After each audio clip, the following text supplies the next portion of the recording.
అమరావతి రాజధాని భూముల ధరలపై మంత్రి నారాయణ వివాదాస్పద అనుమానాస్పద వ్యాఖ్యలు చేశారు. అమరావతి రాజధానిలో భూముల ధరలు నిలిచేలా లేవు, అందుకే అమరావతి రాజధానికి 5,000 ఎకరాలతో అంతర్జాతీయ విమానాశ్రయం, 2,800 ఎకరాల్లో స్మార్ట్ ఇండస్ట్రీస్, మరో 5,000 ఎకరాల్లో స్పోర్ట్స్ సిటీ తీసుకురావాలని ముఖ్యమంత్రి ఆదేశించారు. ఇప్పటికే 29 గ్రామాల రైతులు 34,000 ఎకరాలు భూములు ఇచ్చారు. ఆ భూముల ధరలు మనం కాపాడుకోవాలి, ధర పతనం కాకుండా చూసుకోవాలి అంటే రాబోయే 3 సంవత్సరాల్లో 5 లక్షల సాఫ్ట్ జాబ్స్ తీసుకురావాలి, లేదంటే ధరలు పెరిగే అవకాశం లేకపోగా ప్రస్తుతం ఉన్న ధరలే పతనమయ్యే అవకాశం ఉంది. ఇప్పటికే అమరావతి రాజధానిలో ఫ్లాట్లు కొనడానికి ఎవరూ ముందుకు రావడం లేదు అనే ప్రచారం జరుగుతూ ఉంది. అమరావతి రాజధానిలో ప్రస్తుతం గజం 50,000 నుంచి 70,000 నడుస్తూ ఉంది.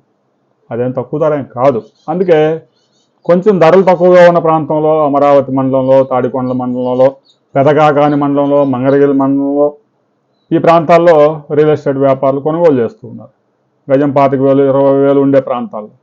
మరి కొంతమంది ఎన్టీఆర్ జిల్లాలో ఇబ్రహీంపట్నం, కంచికచర్ల, నందిగామ, వీర్లపాడు, ముప్పాళ్ళ ఈ మండలాల్లో కొనుగోలు చేసుకుంటూ ఉన్నారు.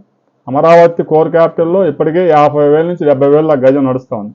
అయితే ఈ ధర నిలబడాలన్నా, గజం 1,00,000కు చేరాలన్నా అమరావతిలో 5 లక్షల ఉద్యోగాలు కల్పించడమే లక్ష్యంగా ప్రభుత్వం చర్యలు తీసుకుంటా ఉంది. 5,000 ఎకరాల్లో అంతర్జాతీయ విమానాశ్రయం ఏర్పాటు చేయబోతా ఉన్నారు.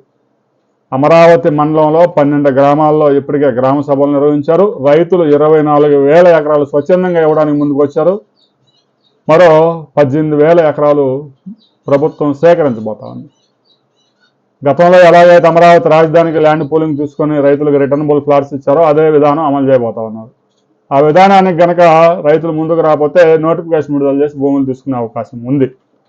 రాబోయే కొద్ది రోజుల్లో CRDA నోటిఫికేషన్ విడుదల చేయబోతా ఉంది. ఇక ఇప్పటికే అమరావతి రాజధానిలో కోర్ క్యాపిటల్లో టవర్స్ నిర్మాణానికి సంబంధించిన టెండర్స్ ఓపెన్ చేశారు, ప్రముఖ సంస్థలకు అప్పగించారు. రాబోయే వారం 10 రోజుల్లోనే మరో 4 టవర్స్ నిర్మాణం కూడా ప్రారంభం కాబోతా ఉంది.